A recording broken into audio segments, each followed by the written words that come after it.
Good morning, this is Robin Bieber on the Crude Spread Talk on the 18th of May at 7:50 in the morning London time. The chart in front of us is July-August WTI and it's doing well. It hit its target on Friday to minus 57, a recent high, and the move and close over here overnight has green-lighted the next target to minus 31, the gap fill. Filling a gap is an important event, technically, and so watch this level very carefully. A move and close over minus 31 would certainly give us a run up to just short of the plus 20 level. Something like this here would be expected, 16. So watch the minus 31. It's an important pivot point. Meanwhile, the 5-day gap is a little bit wide, so don't be surprised by attempts to dip and narrow the gap. But whilst over 57, it has a target to minus 31.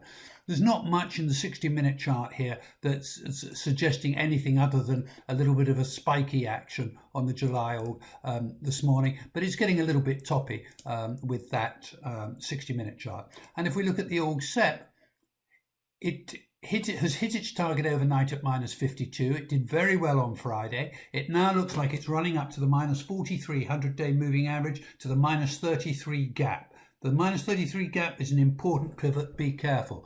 The 100-day moving average is strong resistance. Be careful.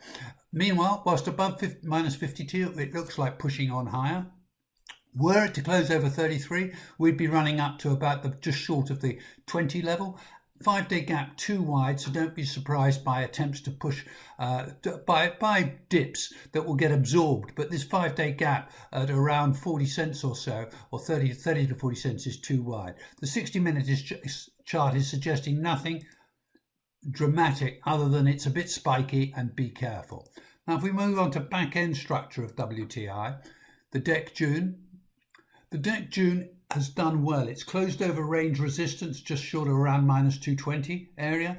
It's had a spiky day on Friday. It looks like it's heading for minus 124. This is a valid target whilst it's above the 5-day moving average at minus 221. The 60-minute chart over here, although it's a little bit thin, so be careful, is suggesting an early morning dip, which would be entirely logical given the spiky action on Friday.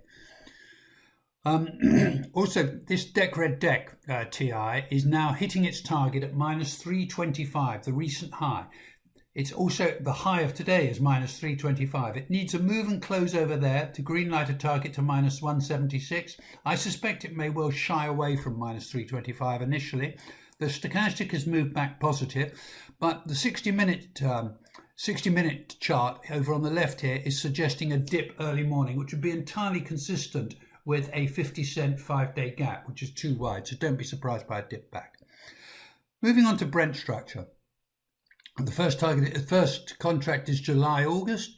It's done well on Thursday and Friday. It's closed the gap at minus 40, and whilst it's above minus 40, it has a target to plus 19. However, it's likely to retest this minus 40 level. Don't be surprised by a dip back. It's very spiky. The 60-minute chart, we'll see in a minute, is overcooked, and it could easily slide back and have a sniff of the minus 54 5-day moving average, but nevertheless it's still in up mode whilst it holds the 5-day. And the 60-minute chart on this July org is looking very spiky, and it looks like there's still a little bit more of a dip to be absorbed by the morning action yet. And the org SEP has hit its target to minus 38. It's actually got a high of minus 39, which is good enough. It needs a move and close over here to take it up into backwardation and somewhere into the mid-teens, this high here. It's all right whilst it's above minus 45, but it must get above minus 38 for another target higher. The 60-minute chart is suggesting a little bit of dip action this morning, so don't be surprised, particularly with the 5-day gap so wide, for it to pull back a little bit. And here you've got the 60-minute chart. You can see it's in negative mode, as it were, and it's suggesting a little bit of pressure. It would be a very dangerous short, incidentally. That's not the suggestion at all, but don't be surprised by the odd dip here. And moving on to the back end structure, the DEC June has it's moved and closed over its 55-day at minus 249 today. This has green-lighted a target to minus 216, the recent high. If it can move and close over 216, it should run up to minus 168, the first CP. The stochastic has moved back positive, but isn't that enthusiastic. And if you look over at the 60-minute chart, it is suggesting some downside in the first few hours of this morning. And so don't be surprised to see it coming back to test the 55-day at 249 and try to narrow the gap, the 5-day gap, which is about 30 cents, which is a bit on the wide side. And the red deck on Brent, same as the deck June really, it's above the 55-day now at minus 421 and looks like it's heading for minus 365. A move and close over 365 would take us up to minus 266. Meanwhile, the 5-day gap is far too wide at around 40 cents, so don't be surprised by it coming back to test the 55-day and narrow the 5-day gap.